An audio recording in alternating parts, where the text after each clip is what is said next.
औज़ु बिल्लाहि मिनश शैतानिर रजीम बिस्मिल्लाहिर्रहमानिर्रहीम।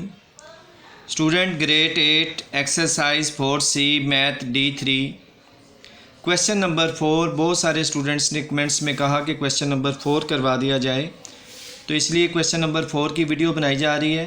इसको अच्छे तरीके से अंडरस्टैंड कर लें, बड़ा इंपॉर्टेंट सवाल है इस एक्सरसाइज के पॉइंट ऑफ व्यू से। लेकिन इससे पहले वो स्टूडेंट जिन्होंने अभी तक चैनल को सब्सक्राइब नहीं किया, वो जल्द से जल्द चैनल को सब्सक्राइब कर लें और बेल आइकन पे क्लिक कर लें, ताकि हर आने वाली वीडियो का नोटिफिकेशन आपको मिल सके। कोशिश यही की जा रही है कि जिन बच्चों के जो कमेंट्स आ रहे हैं उनको फुलफ़िल किया जाए। तो स्टूडेंट्स, क्वेश्चन नंबर 4 हमारे पास है, the variable x and y are connected by the equation. Equation क्या है हमारे पास? -x + 2y = 4। Some values of x and the corresponding values of y are given in the table. और हमें इस इक्वेशन जो हमें इक्वेशन दी गई है -x + 2y = 4, इसमें हमें एक टेबल भी दे दिया गया जिसमें कुछ वैल्यूज़ x की दी गई हैं और उनके करस्पॉन्डिंग कुछ वैल्यूज़ y की दी गई हैं। इसका फर्स्ट पार्ट बड़ा ही इंपॉर्टेंट है, find the values of p and q। बाज़ टाइम एग्ज़ाम्स के अंदर सिर्फ ए पार्ट ही पूछ लिया जाता है कि p और q की वैल्यूज़ बताएं, इसलिए बड़ा इंपॉर्टेंट पार्ट है।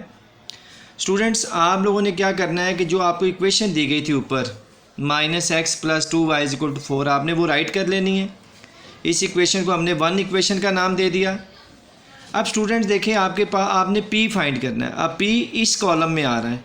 इस कॉलम में x कोऑर्डिनेट आपके पास -5 है और y कोऑर्डिनेट जो है वो आपके पास p है। इसका मतलब ये हुआ कि आपने इस इक्वेशन में पुट कर देना है x की जगह पे -5 एंड y की जगह पे p। किस इक्वेशन में? इन इक्वेशन 1 में।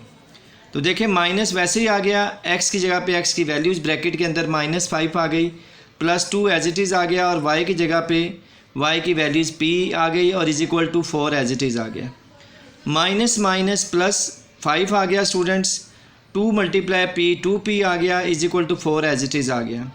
अब स्टूडेंट्स, आपका जो 5 है ये लेफ़्ट साइड पे, ये राइट साइड पे आके माइनस हो जाएगा, क्योंकि आपने p की वैल्यूज़ फाइंड करनी है। तो अल्फ़ाबेट्स को आप सेपरेट कर लेंगे और नंबर सेपरेट हो जाएंगे। 4 - 5 -1 आ गया, p के साथ 2 मल्टीप्लाई हो रहा है, राइट साइड पे आएगा तो डिवाइड हो जाएगा। इस तरह आपके पास p की वैल्यूज़ -1/2 आ गई, जिसको आप लोग -0.5 भी बोल सकते हैं। इसी तरीके से स्टूडेंट्स, अगर आप टेबल्स में देखें, आपको q की वैल्यू चाहिए आप, तो अब q का कॉलम जो है वो लास्ट वाला है, यानी देखें x की वैल्यूज़ 5 है और y की वैल्यू जो है वो q है।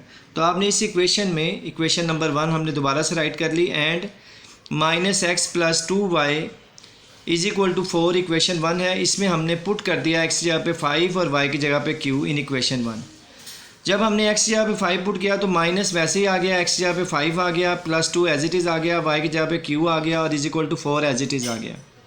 अब स्टूडेंट, ये जो -5 है ये राइट साइड पे जाके प्लस हो जाएगा, 4 + 5 9 आ गया, तो 2q = 9 आ गया। 2 मल्टीप्लाई हो रहा है q के साथ, तो लेफ्ट राइट साइड पे आके डिवाइड हो जाएगा। 9 / 2 क्या आ जाएगा? 4.5। ठीक है, जिसको आप मिक्स्ड में चेंज कर देते हैं। मिक्स में कब चेंज करते हैं? जब इम्प्रॉपर फ्रैक्शन होती है, यानी ऊपर वैल्यूज़ बड़ी हो नीचे वैल्यू छोटी हो, तो फिर मिक्स में चेंज करते हैं। और मिक्स में चेंज किस तरह करते हैं? डिवाइड करके ऊपर वाली वैल्यूज़ को अंदर रखते हैं, नीचे वाली को बाहर, और 2 4 8 आ गया और रिमाइंडर हमारे पास 1 आ गया। तो सबसे पहले हमने ऊपर वाली वैल्यूज़ को लेफ़्ट साइड पे लिखना है 4, फिर होल नीचे वाली वैल्यू जो जिससे डिवाइड किया वो डिनोमिनेटर में रहेगा। 4.5 का स्टूडेंट्स मतलब है 4.5। अब स्टूडेंट्स, हमारा बी पार्ट है। इसका बी पार्ट बड़ा इंपॉर्टेंट है। इसकी स्टेटमेंट की गौर से देख लीजिएगा। On a sheet of a graph paper, कहता है कि ग्राफ पेपर की शीट्स के ऊपर एग्ज़ाम्स के अंदर कोशिश किया करें ग्राफ पेपर अपना के आएँ, ताकि आपको किसी भी किस्म की प्रॉब्लम ना हो अगर ग्राफ का क्वेश्चन पेपर में मौजूद हो। Using a scale of 1 centimeter to represent 1 unit on the x-axis, यानी वो कह रहा है कि जब आपने ग्राफ बनाना है तो ग्राफ पेपर पे या शीट पे जहाँ पे आप ग्राफ बना रहे हैं, तो आपने एक्स एक्सिस के ऊपर 1 सेंटीमीटर डिस्टेंस को 1 के इक्वल रखना है। फिर उसके बाद 1 को 2 का नंबर दे देना है, इसी तरह 3 4 5। तो एक्स एक्सिस पे आपने राइट साइड पे पॉजिटिव वैल्यूज़ और लेफ़्ट साइड पे नेगेटिव वैल्यूज़ राइट कर देनी है। इसके बाद वो कहता है and 2 centimetre to represent 1 unit on the y axis, और वो कहता है कि वाई एक्सिस के ऊपर आपने 2 सेंटीमीटर्स को 1 यूनिट के इक्वल रखना है, यानी 2 सेंटीमीटर का डिस्टेंस लेके फिर 1 बोलना है, यानी जितना डिस्टेंस आपने एक्स पे लिया होगा उससे डबल आपने वाई पे लेना है और उसको आपने 1 2 3 बोल देना है। कहता है draw the graph of -x+2y=4। तो कहता है इस इक्वेशन का आपने ग्राफ बनाना है, 4 -5 से लेके +5 तक की वैल्यूज़ हैं। तो देखिए स्टूडेंट, जो हमें टेबल दिया गया था हमने टेबल की मदद से जनरेट कर दिया। ये देखें, ये टेबल हमारे पास था। तो यहाँ जो हमने p की वैल्यू निकाली थी -1/2, उसकी जगह पे -0.5 लगा दिया। यहाँ पे हमने जो इस टेबल में निकाली थी 4 यानी 4.5, वहाँ पे हमने 4.5 लगा दिया। तो मैंने ये टेबल एक जनरेट कर लिया। x की वैल्यू है जो हमने p की वैल्यू निकाली थी -1/2 यानी -0.5, और इसी तरीके से 2 वैसे q की वैल्यू 4.5 और 0.5। अब इनको मिला दें तो क्या आ जाएगा, -0.5, 0 और 2 और 5 और 0.5।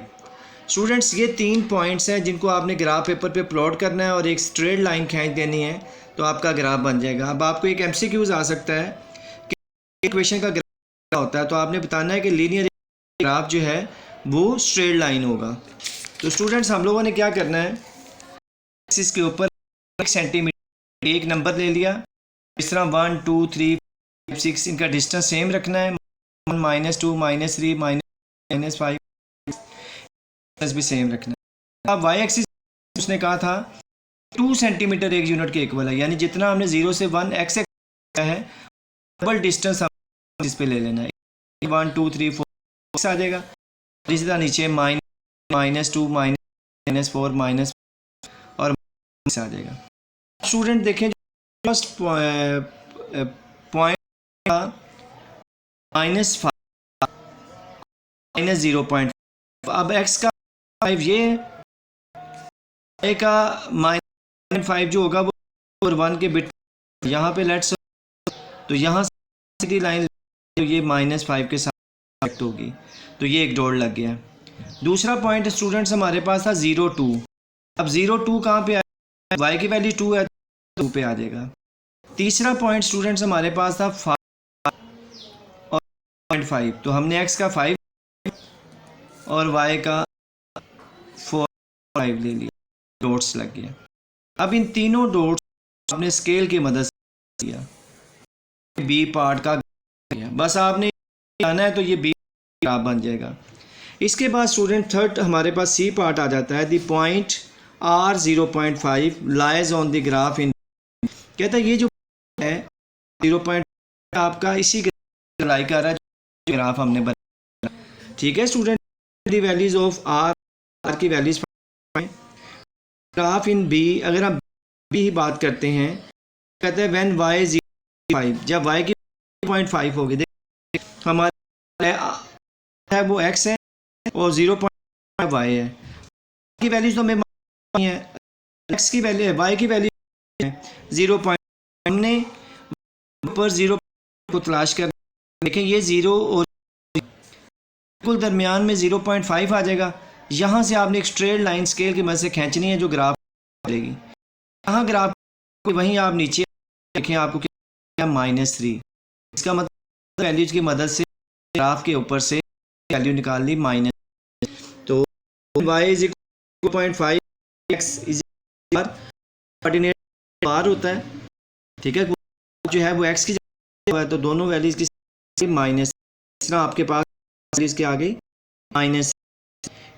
इसे स्टूडेंट पार्ट का on the same in B graph आप draw the x = x 3 values दी ग्राफ बनाना है, तो हम कहते हैं स्टेबल ग्राफ। तो आप क्या करना है, ये जो 3 है x एक्सिस उसी ग्राफ के अंदर, तो ये 3 आ गया, हमने एक स्ट्रेट लाइन तरफ खींच देनी है, तो ग्राफ हो वेरी सिंपल। आपने सिर्फ 3 है, वहाँ से एक स्ट्रेट लाइन ऊपर की तरफ खींच, वो आपका ग्राफ बन जाए। सेकंड पार्ट देखें, get the coordinate of the point graph of x + 2 = 4, यानी जो आपने ग्राफ बनाया हुआ है आपसे आपने कोऑर्डिनेट फाइंड, कोऑर्डिनेट 3 दिया और वाई कोऑर्डिनेट फाइंड करना है एन कोऑर्डिनेट ऑफ। तो देखिए एक्स कोऑर्डिनेट, तो ये देखिए लाइन जहाँ पे इस ग्राफ होगी वहाँ से हमने चले जाना है। जो हमें मिल रहा है वो 3 और 4 1 में मिल रहा है, इस ये 3.5, इसको 3 भी कह सकते हो, 3 आप भी कह सकते हैं, 3 होल 1/2। ठीक, तो हमने उस के वाई कोऑर्डिनेट्स के 3 होल 1/2 3.5। ये था स्टूडेंट क्वेश्चन 4 एक्सरसाइज सी का सवाल है, इसको अच्छे से देखिएगा। नेक्स्ट वीडियो में मुलाकात, तब तक के लिए